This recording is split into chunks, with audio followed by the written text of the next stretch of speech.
Boa tarde, alunos. Hoje nós vamos falar sobre o assunto atmosfera. Esse assunto você vai encontrar no seu livro didático, no capítulo 10, a atmosfera.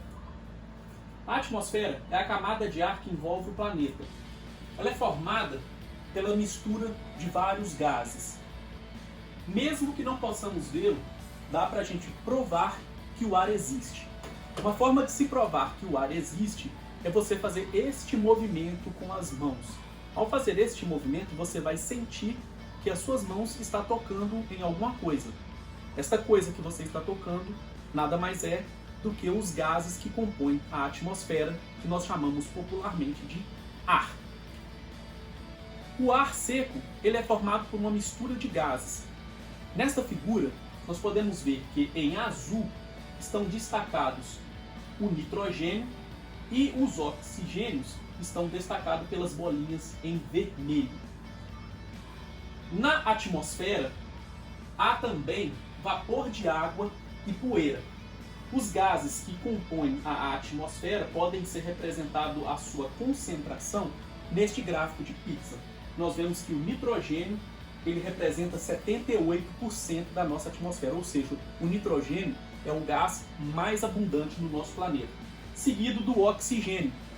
A gente pode até imaginar que o oxigênio seja o mais abundante, mas não.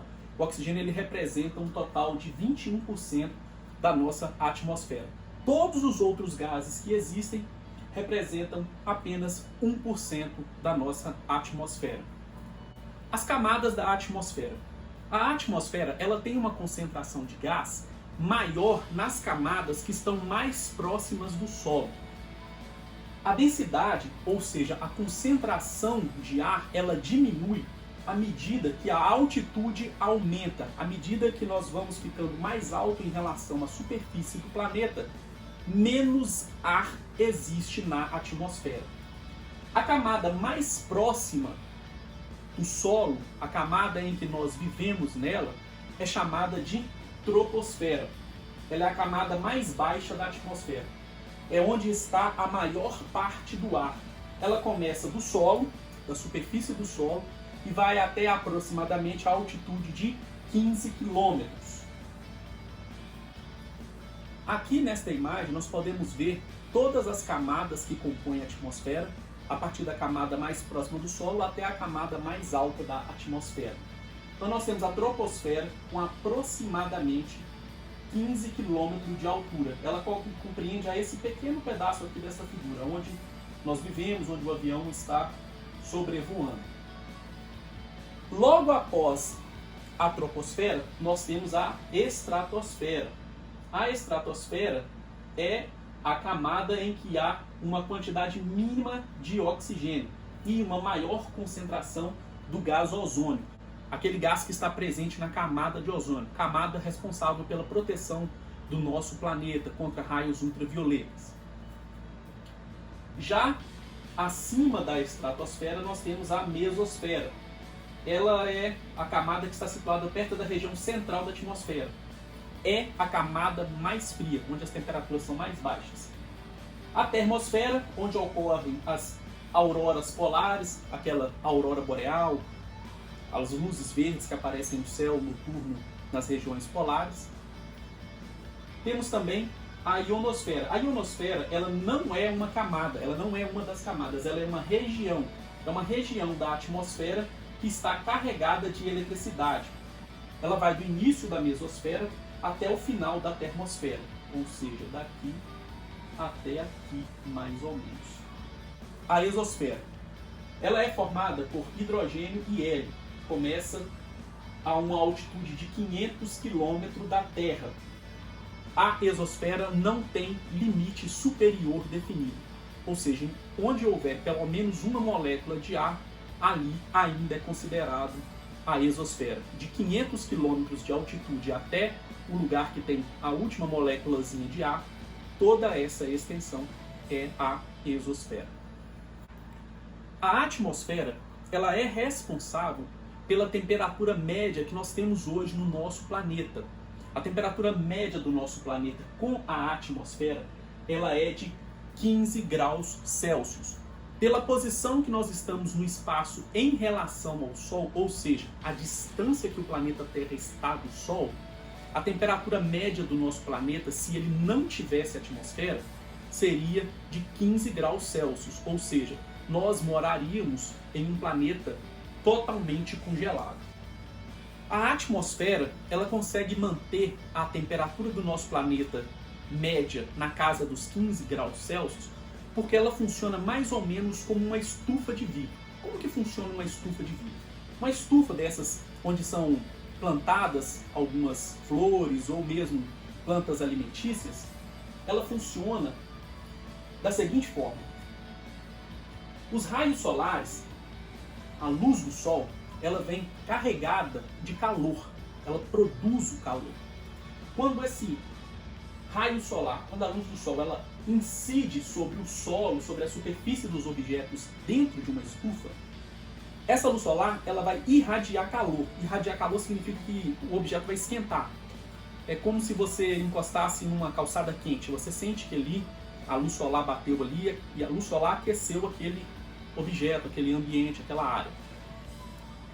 E aí, este calor, ele é irradiado. Esse calor, se você chegar a mão em cima da calçada, você ainda assim vai sentir, mesmo que não encostando nela, que ela está quente. Você sente o calor sendo irradiado.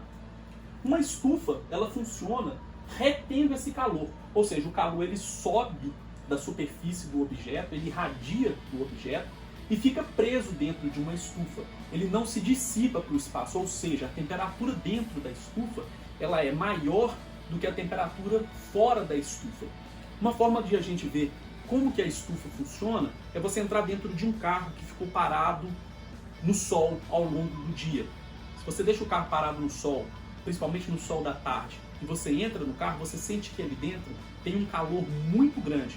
Por quê? Assim como na estufa, a luz do sol entrou dentro do carro, esquentou as superfícies que existem dentro do carro, principalmente as superfícies de plástico do painel, o calor irradiou dentro do carro, ficou preso porque vidros e janelas estavam fechados, formando ali dentro uma condição de clima, de ambiente, uma temperatura muito mais elevada do que a temperatura externa. Ou seja, dentro do carro faz muito mais calor do que fora do carro. Da mesma forma que dentro de uma estufa. Entendendo como funciona uma estufa, a gente consegue entender um fenômeno que a gente chama de efeito estufa no nosso planeta. O efeito estufa, ele é um efeito que a atmosfera provoca no nosso planeta semelhante ao que uma estufa faz com uma plantação ou mesmo o que acontece dentro do interior de um carro. A luz do sol vem, bate sobre a superfície do planeta, ela irradia em forma de calor, parte deste calor escapa para o espaço e parte do calor fica retida no planeta Terra. Ou seja, a atmosfera, a camada que envolve todo o nosso planeta, retém parte do calor como uma estufa faz com a luz solar quando é incidida sobre o seu interior. O efeito estufa ele tem uma importância. Um desequilíbrio neste efeito pode provocar danos ambientais. Para entender como esse efeito pode ser prejudicial, vamos falar um pouquinho sobre o ciclo do carbono. O gás carbônico é um dos gases encontrados naturalmente na atmosfera. Ele representa cerca de 0,03% do ar. É um percentual baixo, mas significativo. Ele também é o gás que é utilizado na indústria para gaseificar tanto a água quanto o refrigerante. Essas bolhas que a gente vê na água gaseificada ou no refrigerante, nada mais são do que o gás carbônico saindo da bebida e voltando para a atmosfera. Aqui, nesta imagem, a gente pode ver o ciclo do gás carbônico. O gás carbônico, ele é produzido principalmente na queima, na combustão da matéria orgânica, na respiração dos seres vivos, na decomposição dos seres vivos. Este gás, quando ele é liberado para a atmosfera, ele é reabsorvido pelas plantas num processo que a gente conhece como fotossíntese. Para fazer o crescimento da planta, a planta pega a luz solar mais o gás carbônico e converte esse gás carbônico em oxigênio. Então ele está sempre em um ciclo. Ou seja, ele passa de gás carbônico para oxigênio no processo de fotossíntese da planta e de oxigênio para gás carbônico no processo de respiração dos seres vivos, de decomposição e na queima de material na indústria de uma forma geral. A concentração de gás carbônico vem aumentando na atmosfera principalmente pela queima de combustíveis fósseis, combustíveis à base do petróleo, do carvão mineral. Com isso, uma maior concentração de gás carbônico na atmosfera vai intensificar o efeito estufa, ou seja, vai fazer aquela estufa reter mais calor do que o normal. Consequentemente, nós teremos um aumento da temperatura média do planeta. Esse processo nós chamamos de aquecimento global. Ou seja, o aquecimento global ele é um aumento da temperatura no planeta graças à intensificação do efeito estufa provocado pela queima de combustíveis fósseis. Aqui aquele esquema que eu mostrei para vocês do efeito estufa. Se você intensifica a camada de carbono na atmosfera, a parte do calor que é retida na Terra, ela é maior, o que vai fazer as temperaturas médias do planeta subirem. Como consequência, nós temos o degelo das calotas polares, a elevação do nível do mar e a alteração do regime de chuva e do clima. Ou seja, os gelos que existem tanto no Polo Norte e no Polo Sul vão descongelar.